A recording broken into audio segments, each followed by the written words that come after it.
Hi, my name is Daniel, and this is the Engineering Success Podcast, episode 64, the long and awaited interview of Gina Covarrubias. I am so grateful for Gina for her time spent recording this interview and her patience in my time trying to rebuild this episode. Before we get into it, I want to give a quick shout out to Leroy Jenkins and John Ott. Thank you both so much for being top tier supporters of the podcast. Because of you, I'm able to afford my website, www.engringsuccess.com, where you can email me at daniel@engringsuccess.com. And if you want to be featured on the podcast, you want to be my guest, you have a question you want me to address on the podcast during a mailbag episode, just fire me an email there, and I will do my best to respond to it. I have responded to people. I have been helping coach people as my time, my schedule allows. Through different situations, career transitions, trying to find jobs, preparing for interviews. I have been doing that, so make sure to reach out to me at daniel@engineeringsuccess.com. Yeah, this is a very exciting episode 64. So it's a little bit of background. So Gina and I recorded this episode over a month ago, and I had just filmed my in-person interview with Luke, so I changed my microphone settings, and because of that, I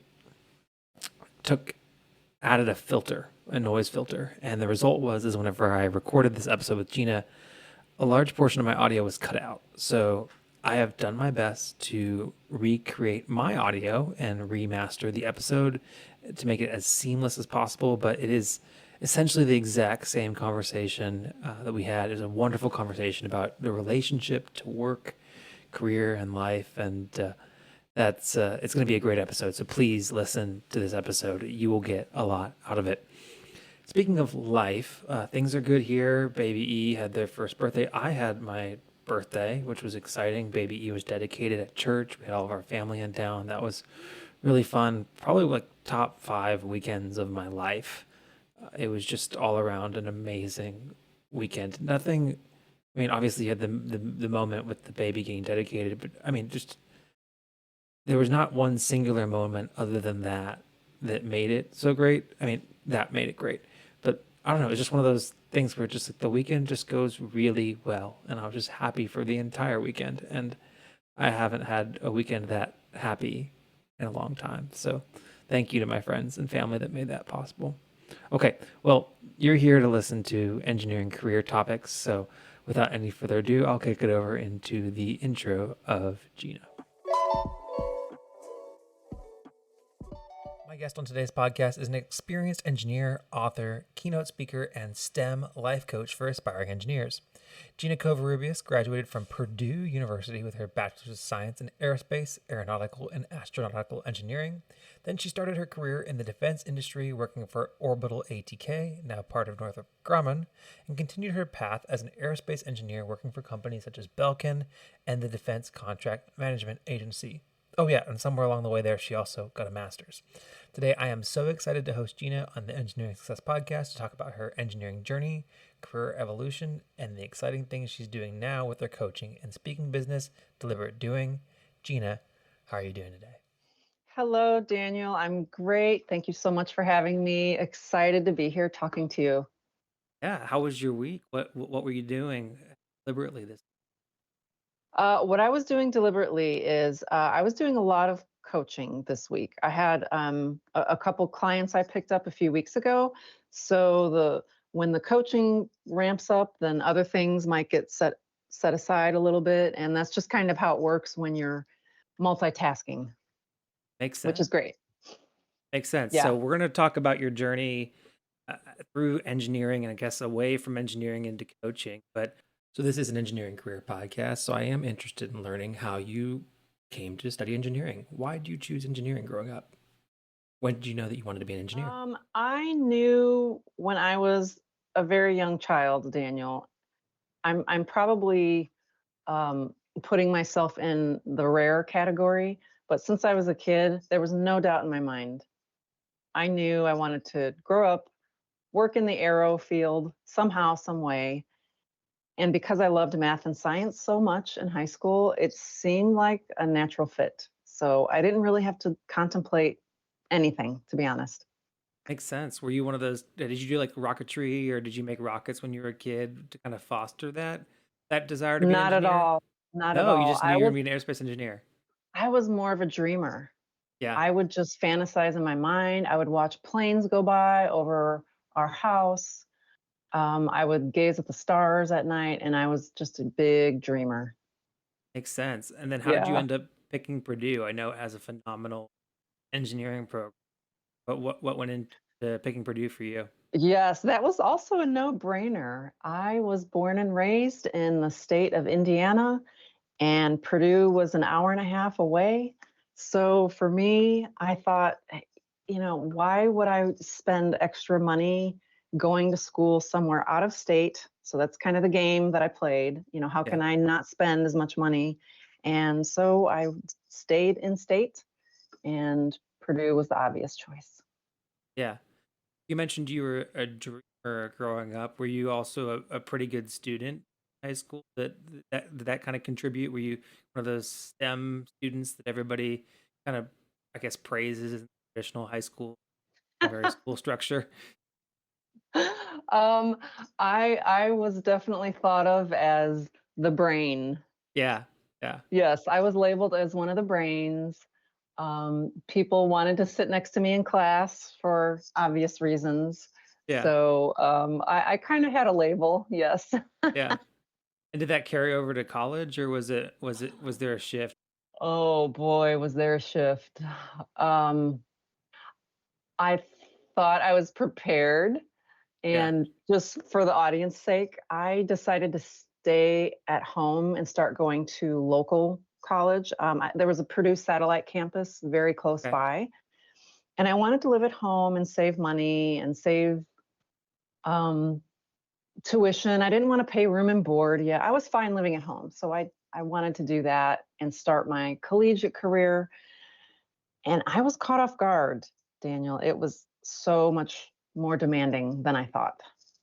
Really? So, was there anything that you had to do to change your approach to school and how you did academics in general? Did you make a change or an adjustment?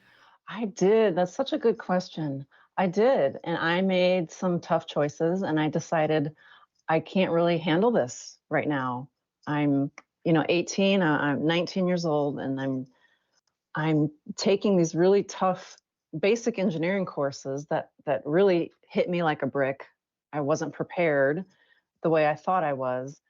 And so I started going to school on a part-time basis. Oh, really? stayed Wow. stayed living at home and started working to try to earn money to pay for the school, and so that's what I did for a couple of years. Wow. Yeah, So how long did it take you to graduate? it took me 8 years to get my bachelor's degree. Wow. We had a Yeah. pre-call before this, and I didn't even know that that was the case. And you were working part-time while you were going through school. How'd you feel about that? For the first couple of years it was great, it was fine, I was making money, I was able to work and take part-time classes, and I was able to juggle all of that Yeah. while living at home for free, so that was great. Eventually, I had to transfer to the main campus of Purdue, which was about an hour and a half away, because the satellite campus did not offer aerospace engineering. Okay. And I'm going to snicker, I'm going to chuckle when I say this. No offense to the mechanical engineers, but the closest thing would have been mechanical engineering. And for me, that wasn't good enough. Yeah. I had to be in the aero program. So Yeah. eventually I transferred. And that Yeah. was, oh, that was a whole nother shock. I wasn't ready for that. Really? Did you go full-time after you transferred, or did you also stay Yes. part-time? Okay. You went full-time.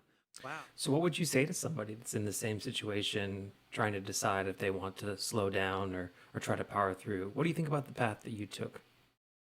Would you recommend it to somebody else?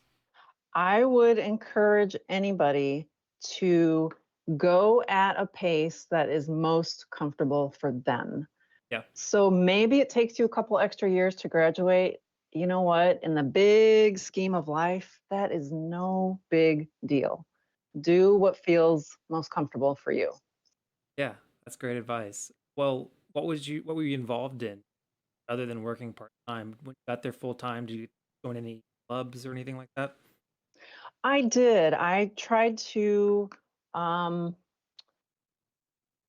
volunteer for uh, leadership opportunities or get involved in some student organizations so that I could put that on my resume in addition to my classes. So yeah, I became pretty heavily involved in the minority engineering program.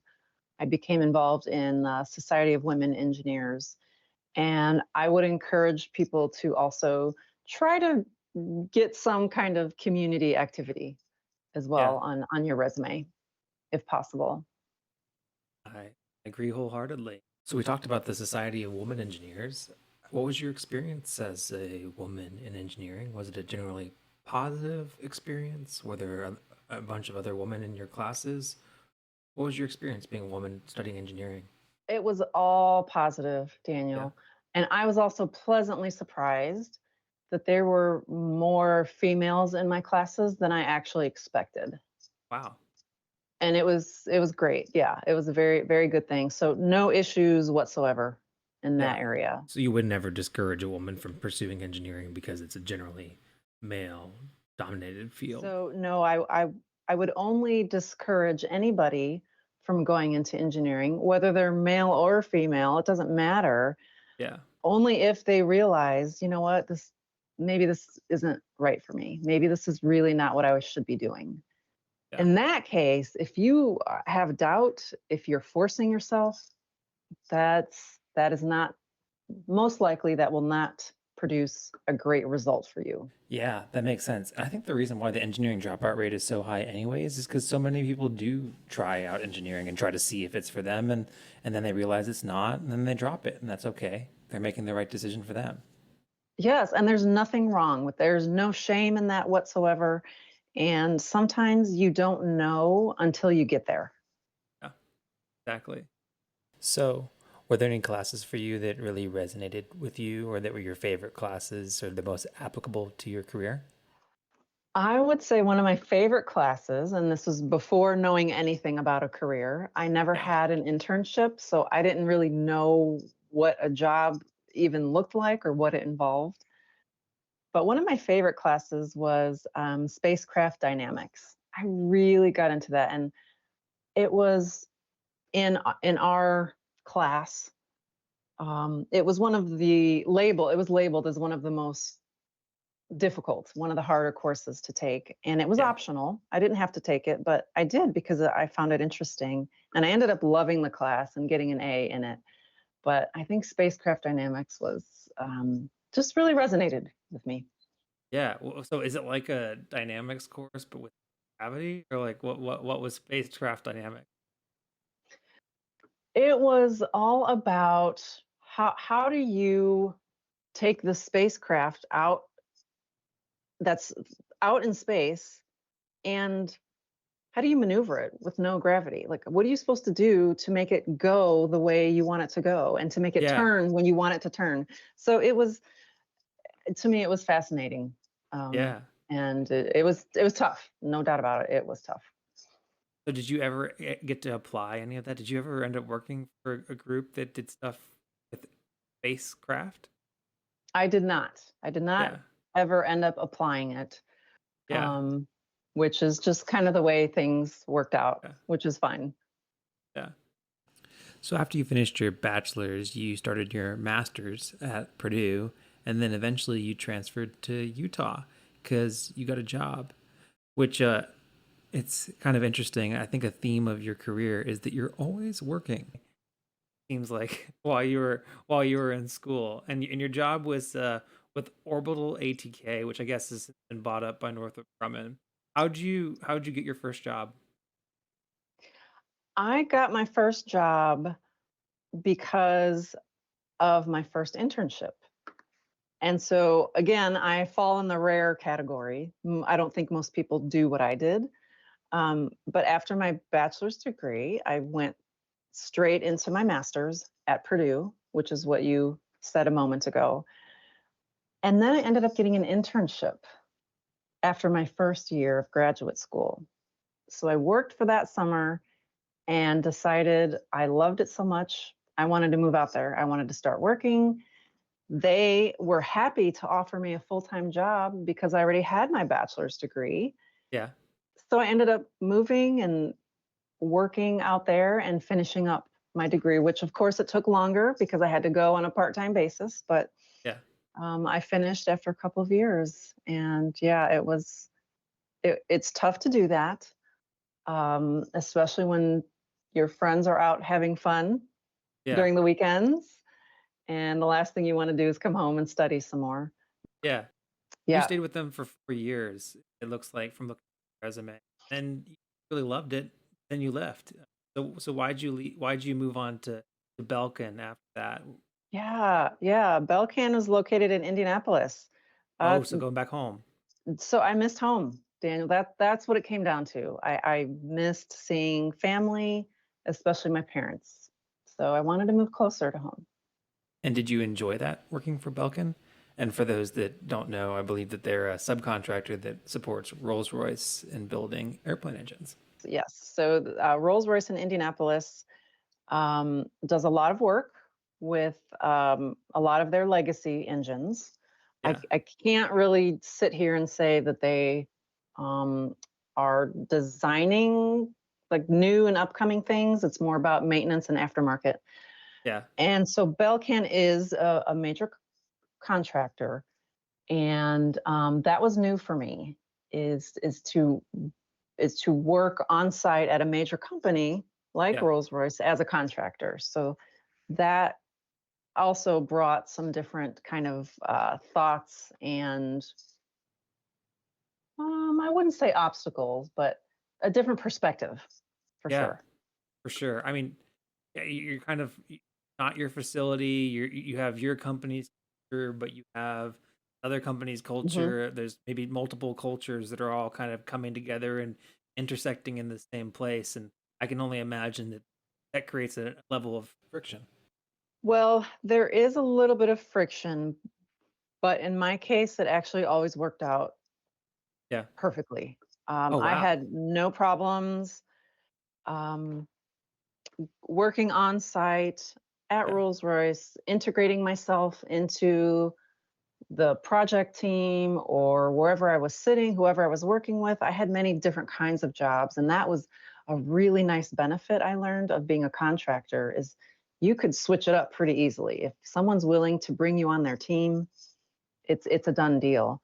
Yeah. And you don't have to go through like the normal bureaucracy that you would if you were a full-time employee. So that was a definite bonus. Yeah.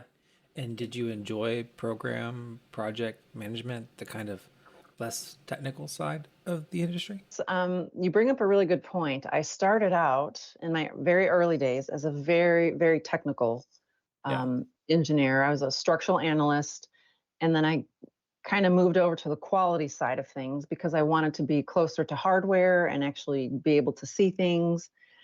And so eventually I made my way over to project engineering, which turned into scheduling and risk management, which turned into program management. So I really was very privileged to be able to experience a whole spectrum of very technical and then all the way over to very administrative kind of work. Yeah.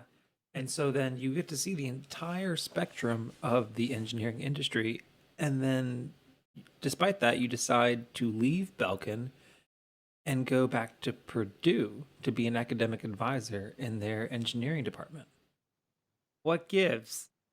Yes, yes. It wasn't just an academic advisor, Daniel. Yeah. It was a position to be an advisor for the very program, the Aero program that I had graduated from. Oh, And so I decided, you know what, that actually sounds like it sounds closer to my dream job than being a typical engineer, working one on one with students, getting to counsel them, getting to advise them, talking to them about the classes, the problems that they're having, and helping them in that regard to me sounded absolutely amazing. I jumped at the opportunity. I couldn't turn it down, even though it was, I'm going to say it out loud, I took a hefty salary cut. for Oh, I that. can imagine. I can imagine. Yeah, I can imagine. So why? Why were you willing to take the salary cut? Um, because in my mind, it was the kind of duties and tasks seemed to me closer to what I really wanted to be doing, which was not so much the engineering and the administrative, but more so developing people and helping people with their journey and their struggles. So that's why I did it. So you do that for about 3-ish years, and then you actually go back to the industry. You do a short stint at Belcan, then you work for the Defense Contract Management Agency. Why did you go back to industry, and what did you learn about yourself in this stint going back to industry? I went back into industry because after a couple of years working in academia on campus, I realized, at least I told myself, that I was maxed out. And I told myself, based on the experiences I had working there, that if I wanted to move up in any sort of way, I needed a PhD to do that, Yeah. because that's really what they value there in the world of academia. They value PhDs, they value research. And that was not something that I had any desire to do. And so I thought, well, I can't really, I can't move up here. I mean, I can move vertically or I can move horizontally, pardon me, but I can't move up vertically. So I thought, you know what? I'll just go back to industry then. So that's what I did. And then you went back to the industry and you did that for about 3 more years, and then you left the industry altogether and started deliberate doing what you do now as an engineering life coach. So, what was the moment that you realized that, you know what, this is not for me? I need to go off on my own way and start deliberate doing? It wasn't one moment, Daniel. It was after starting to work in Indianapolis again, and this time for DCMA, for the government. I ran into the same challenge that I had at Purdue, which was, as long as I'm here, I cannot move up. There's nowhere, there is no up, there is nowhere to go. I would have Yeah. to relocate if I wanted to move up. And I thought, okay, I really don't feel like moving to Washington, D.C. to try to move up the chain. If I stay here and do what I'm doing in this job, at least what I told myself at the time is that I'm going to be doing this for the next 30 years. Yeah. There really wasn't too many opportunities in the office. And over the course of a couple of months, I realized, you know what, I could stay here. I could find another job somewhere else, either in industry or government. But you know what, Gina? I think it's time to try something else.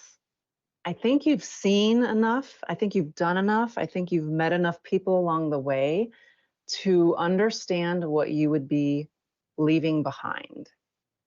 Yeah. And I'm okay with that. I'm okay with that. And it took a few months to come to that conclusion, Daniel, and it did not come lightly.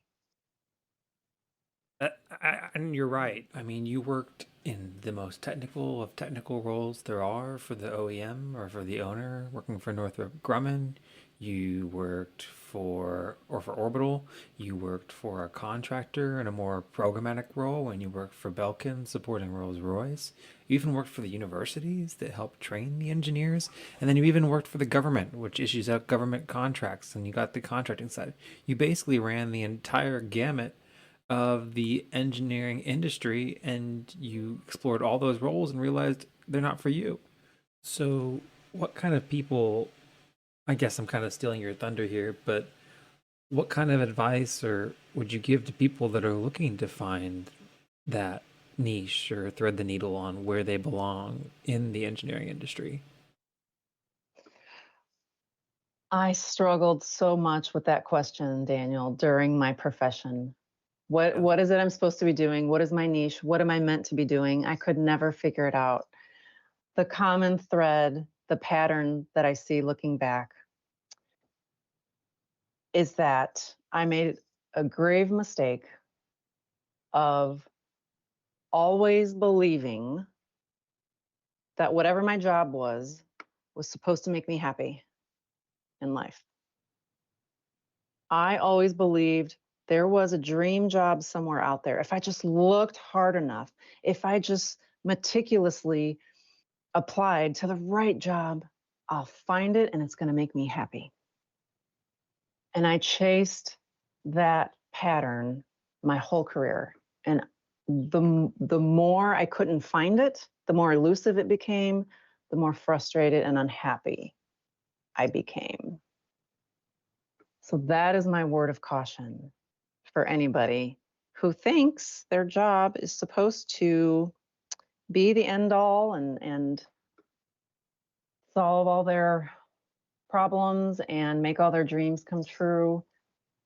That's a very dangerous game to play. Yeah.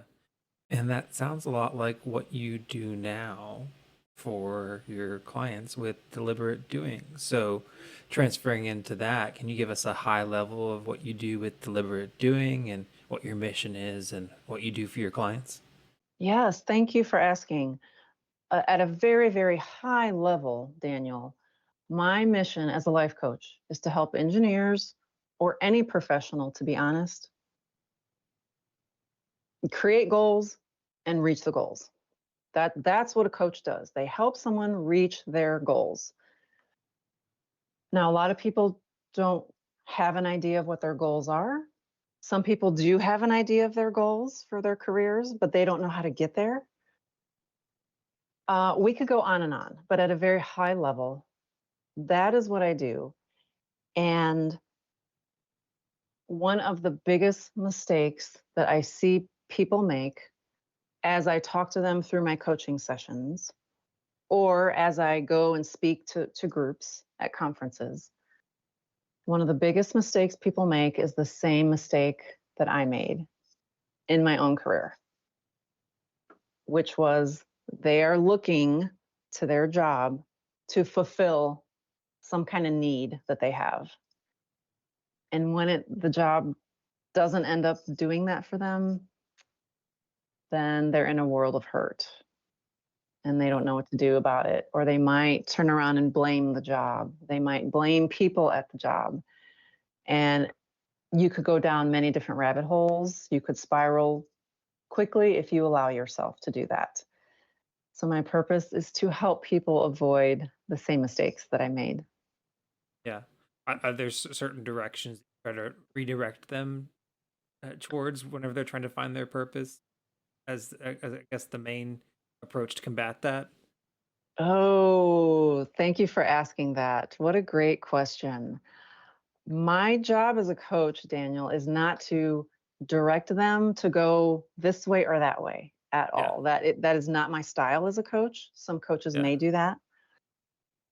My job is to help them unravel some of the weaknesses or some of the areas of improvement that they need to work on internally.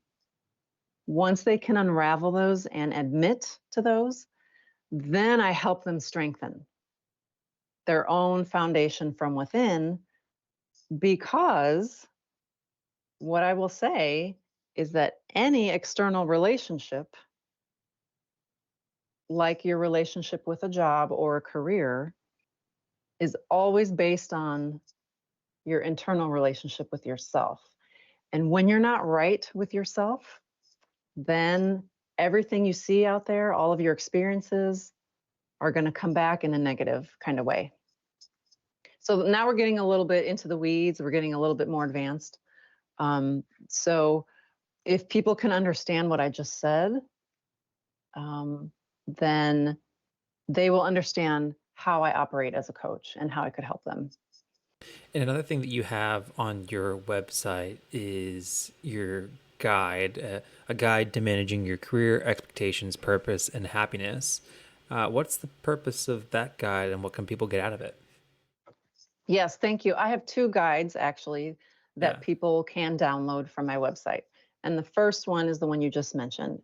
Yeah. It's simply a very high level guide of some items to keep in mind as you move along in your career.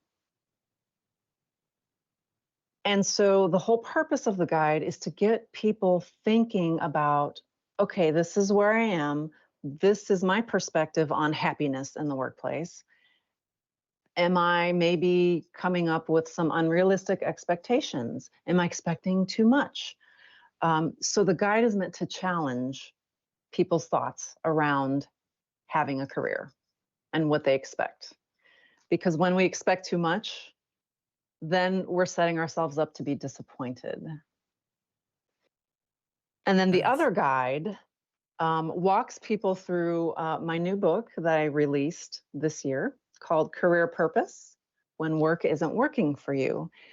And it's basically, Daniel, at a very high level, again, it's a summary of each chapter. I've got 8 chapters in the book. And so it's a quick summary of what the book is about.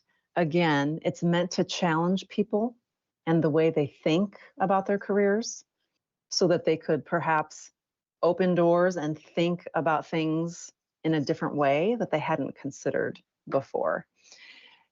And if the career purpose chapter by chapter guide makes sense, if people want to learn more, they can find my book on Amazon. Thank you for that. And I'll make sure to have a link to your book in the description as well for those that are interested in finding out more about your book. So, other than, I guess, trying to take too much from work or derive too much happiness or self worth from work, what are some other things that people come to you with that they're struggling with? So one thing I hear a lot, Daniel, people will come to me and say, I don't know if I want to stay in engineering. Really?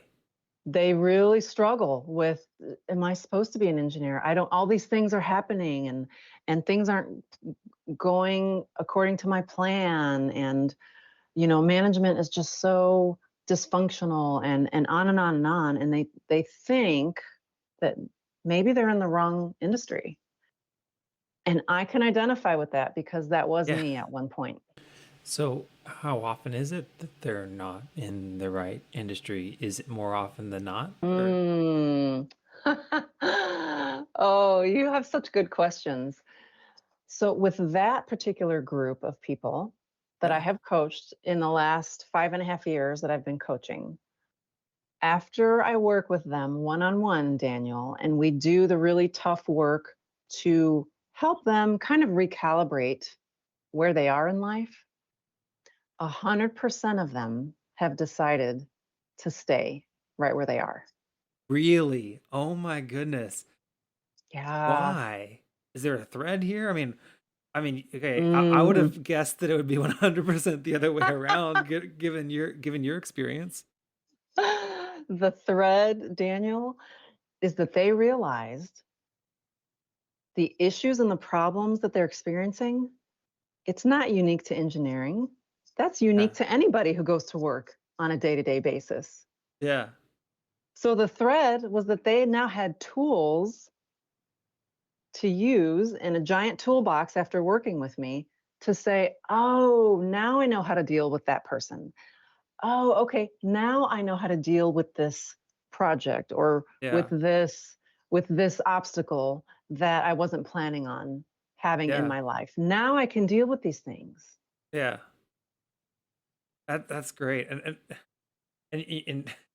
it, I was just thinking about like the American society as a whole. I'm trying to think. I just know. I don't know about you, but I know some. They get one degree, work in a career job. It's not fulfilling enough for them. So then they go back to school. They get another degree, or they chase a certification in this or certification in that, so they can get this job. They don't like this job either. They don't like this job, and then they don't like this job, and they spend all this money and time, effort chasing the perfect job. Next thing you know, they're 60. They're never going to be able to retire because they spent all this money and time not making any growth in the career that they had. Sounds like it's pretty valuable to many people to, I guess, find a way to enjoy the career that they do have. Obviously, it doesn't mean don't ever switch, but man, you're right. I mean, so many people in our society, they spend their entire lives chasing fulfillment and purpose and value from their career. and they don't find it. Absolutely. I agree with you 1000%. That was me during my Yeah. career. I went through, phases, but that absolutely was me. And what my book does for people, Daniel, is it helps them find meaning and purpose in their day to day, Yeah. wherever they are. It doesn't matter if you plan on leaving. It doesn't matter if you're just okay with your job. It doesn't matter if you're even employed or not. My book opens up people's eyes to help them say, oh, okay, this is what really matters, not that other thing that I thought that matters. Yeah. Yeah. Oh, I appreciate that. I just recently became a father. That alone definitely also changed Oh, my life. Yeah, congratulations. just like the book, maybe in a way, it definitely changed my brain chemistry around the way I Absolutely. view work. Sure. Yeah. Yep, that makes a lot of sense. Well, good for you. Yeah, yeah. And then sure enough, less than a year later, I changed jobs. That's not directly related, but one of the things we talked about in one of our earlier conversations was the idea of don't get attached. Why don't we circle back on that one more time? It's a great thing to bring up. Yeah, My book is all about attachment to your career, and yeah, attachment in this case means you rely on your career to bring you a certain emotion, to fill a certain emotional void.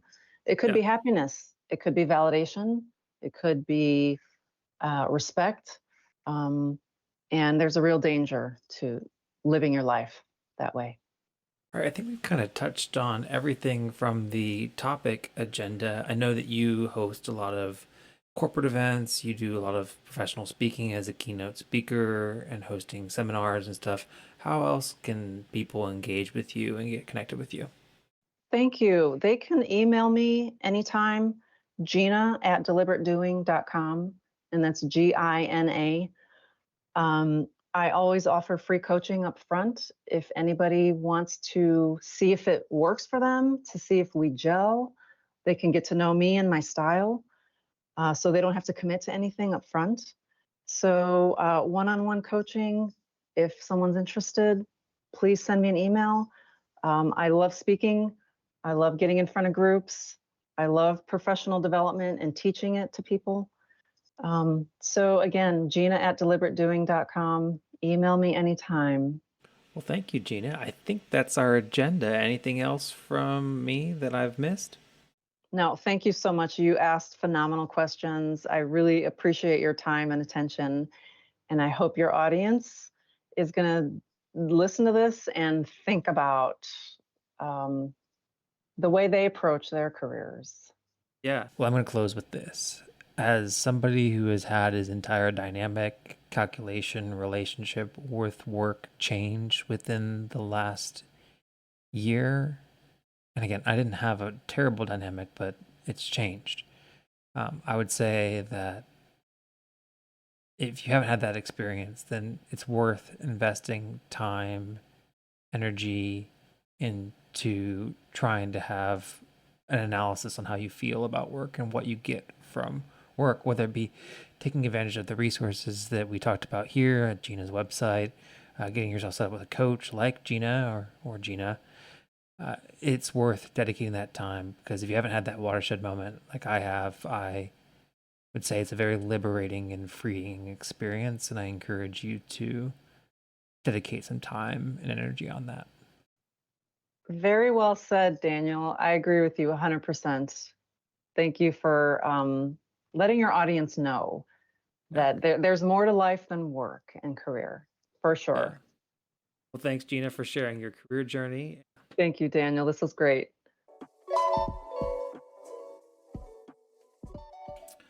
Well, guys, that was a perfectly good hour of the Engineering Success Podcast. I hope you guys enjoyed it, got something out of it. If you did, make sure to leave a 5-star review on Apple Podcasts, share it with somebody that you think would get something out of it, and consider being a top tier supporter. Really appreciate it. Thank you so much, and I'll catch you in the next one. I miscommunicating. I just made a pilot, then they threw me on the stations. Nah, I'm not complaining. Nah, I'm not complaining. My thoughts get complicated. I cannot explain in lameness. Never losing focus because I ain't chasing payments. Still playing in the basement while I'm working on arrangements. They heard the kid in 50 countries. Thank God that's amazing. But I'd rather thank Spotify. They put me on the station.